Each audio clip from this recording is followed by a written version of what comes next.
इस समय हम मणिपुर के इम्फाल से 60 किलोमीटर दूर नोने डिस्ट्रिक्ट के नोने वैली में हैं, जहां बन रहा है दुनिया का सबसे ऊंचा पिलर ब्रिज। हमारे साथ संदीप शर्मा जी हैं, जो कि एनएफआर के चीफ इंजीनियर हैं कंस्ट्रक्शंस।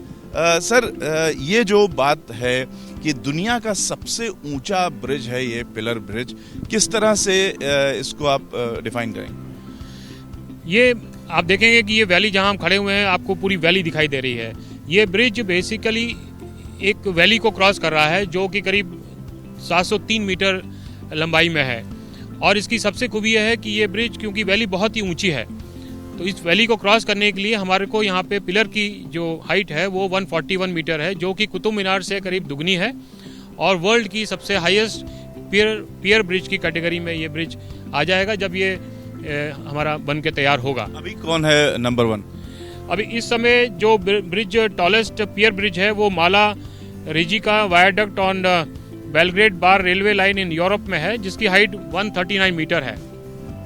तो अब इस ब्रिज पर आएंगे, उससे पहले दर्शकों के लिए बता दें कि जो ये काम है, ये पूरा जो बड़ी प्रोजेक्ट है वो जिरीबाम से लेकर के इम्फाल तक की है। और ये क्यों मुश्किल है, अभी तक रेलवे कहाँ तक आ रही है और कब से ये प्रोजेक्ट शुरू हुआ है, कब से खत्म होगा?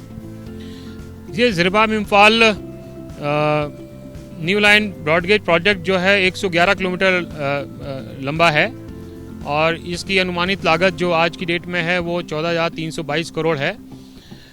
और इसको हमने 4 फेजेस में बांटा है काम कार्य करने के हिसाब से। पहला फेज जो हमारा जिरीबाम से वेंगाई चांगपो है, करीब 12 किलोमीटर का है, उसको हम लोगों ने मार्च 2017 में ऑलरेडी इसको कमीशन कर दिया है। दूसरा फेज जो हमारा है वो वेंगाई चांगपो से खोंगसांग है, जिसमें करीब करीब 98% कार्य हम लोगों ने कंप्लीट कर लिया है। और इस फेज 2 को हम लगभग फरवरी 22 के आसपास इसको हम कंप्लीट कर लेंगे। और जिस तीसरे फेज में हम लोग अभी नोने ब्रिज पे खड़े हैं, ये इसको हम जो है नवंबर 22 में कंप्लीट करेंगे। और उससे पहले इस ब्रिज का जो सब स्ट्रक्चर है, जो आप देख रहे हैं कंक्रीट पियर वाला जिस पे हम लोग खड़े हैं, वो हम लोग करीब जुलाई के अंदर 22 में इसको कंप्लीट करने का लक्ष्य रखे हैं।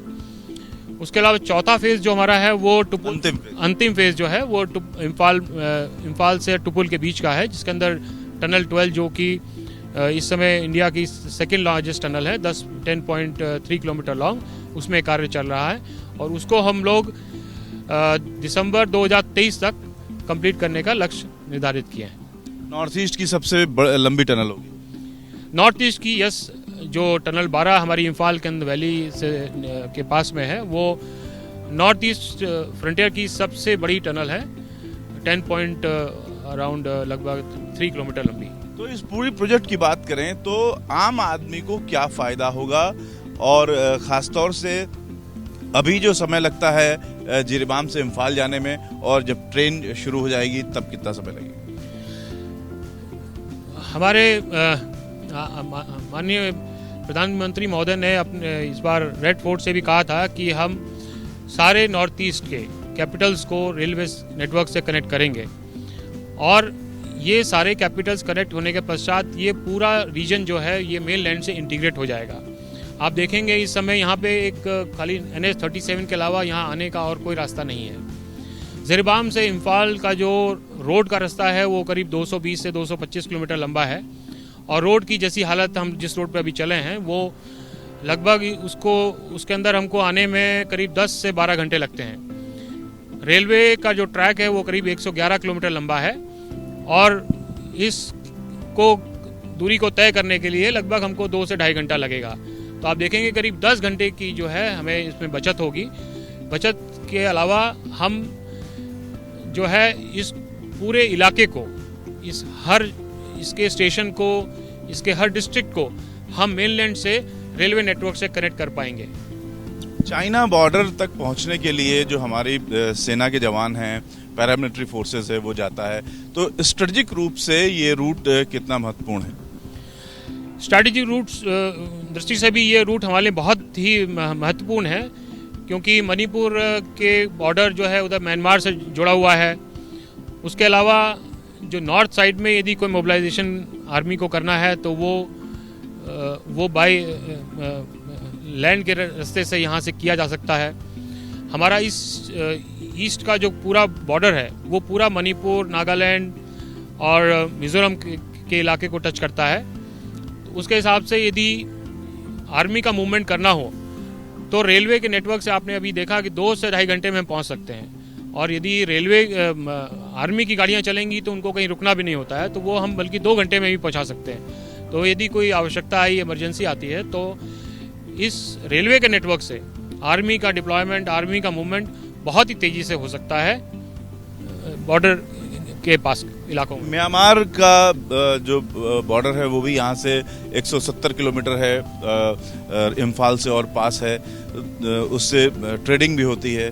उस लिहाज से भी, बिजनेस के लिहाज से भी ये फ्रूटफुल होगा ये रेलवे लाइन। अभी तो जो टारगेट हमारे इस रेलवे लाइन को ले जाने का इम्फाल तक का है, उसके पश्चात एक सर्वे किया गया है इम्फाल से मोरे का भी, जो कि म्यांमार का बॉर्डर टाउन है।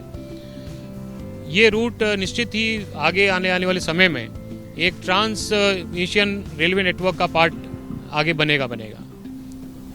तो जो ये रेलवे लाइन है, इसमें कुल कितनी स्पीड से ट्रेन चल सकेगी? खासतौर से यहाँ पर जहाँ हम खड़े हैं, वर्ल्ड के सबसे ऊंचा जो पिलर है, यहाँ पर सबसे ऊंचा ब्रिज है, और आपने बताया कि एक नहीं 2 ऐसे पिलर हैं जो वर्ल्ड के सबसे ऊंचे पिलर होंगे।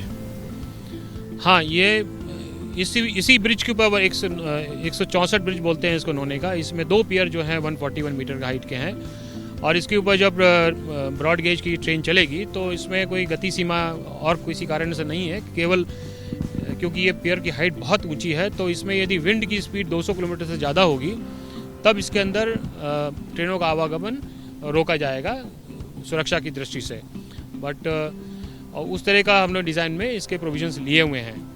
इसके अलावा हम लोगों की जो स्पीड है वो फुल स्पीड चलेगी ट्रेनें, इसमें और कोई बाधा नहीं है। कितना परसेंटेज काम पूरा हो चुका है प्रोजेक्ट का, और कितना खर्च हो चुका है?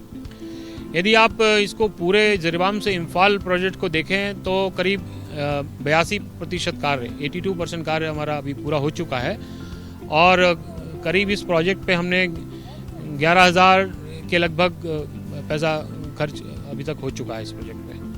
कितना कठिन है, क्योंकि हम यहाँ पर देख रहे हैं, हम सामने दिखाना चाहेंगे दर्शकों को भी कि जवान यहाँ पर हमारी सुरक्षा में तैनात हैं चारों ओर, और यहाँ इधर हम अगर मूवमेंट करेंगे कैमरे का तो हम देखेंगे कि यहाँ भी जो जवान हैं वो तैनात हैं, और ये सारे जवान हमारी सुरक्षा में सिर्फ यहाँ पर मौजूद हैं। यानी यहाँ पर जो काम आप लोग करते हैं वो काफ़ी खतरे में है, यहाँ काफ़ी थ्रेट रहता है।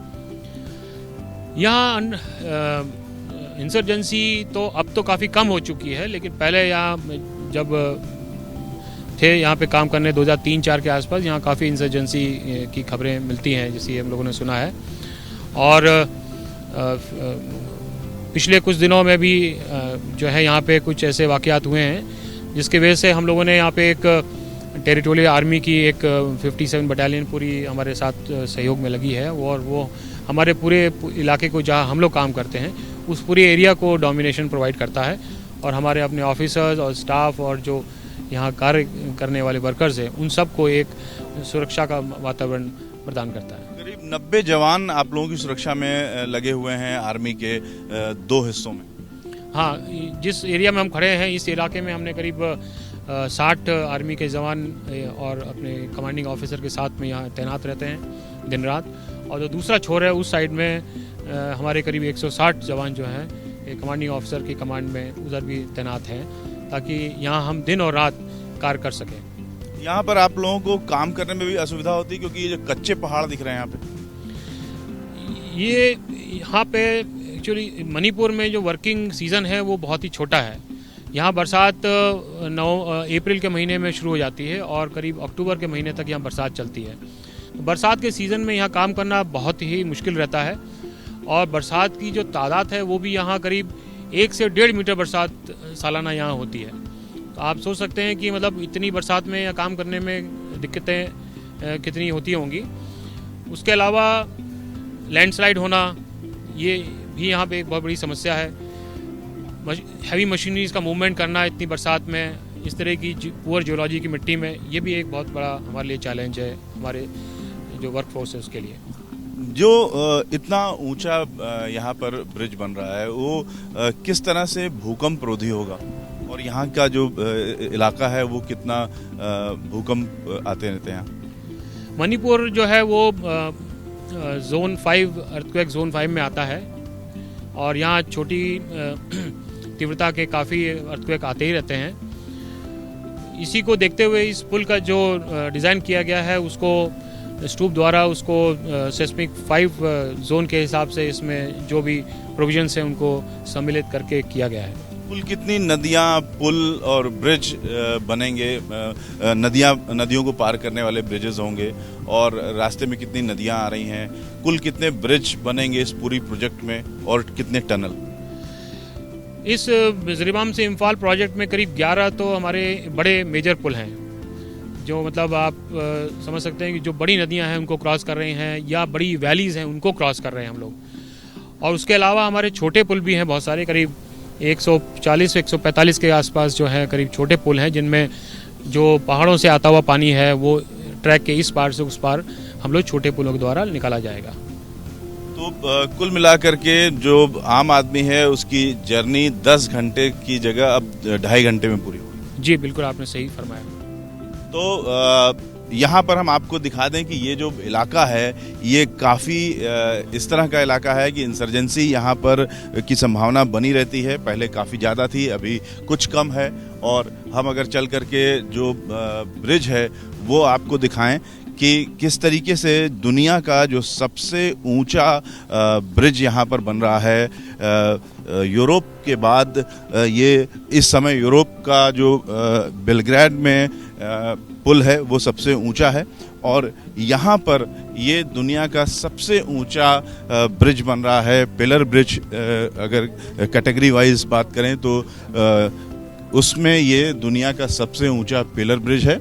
और जिरीबाम से लेकर के और जो इम्फाल है वहाँ रेलवे लाइन बिछाई जा रही है। उस रेलवे लाइन के बीच में कई ब्रिजों में से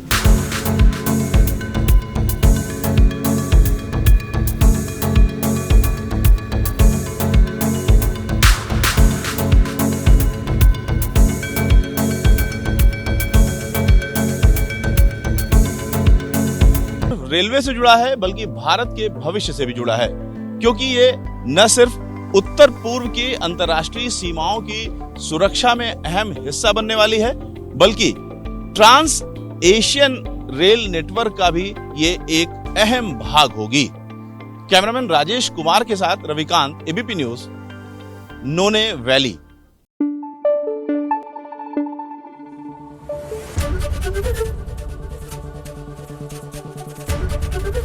एबीपी न्यूज आपको रखे आगे।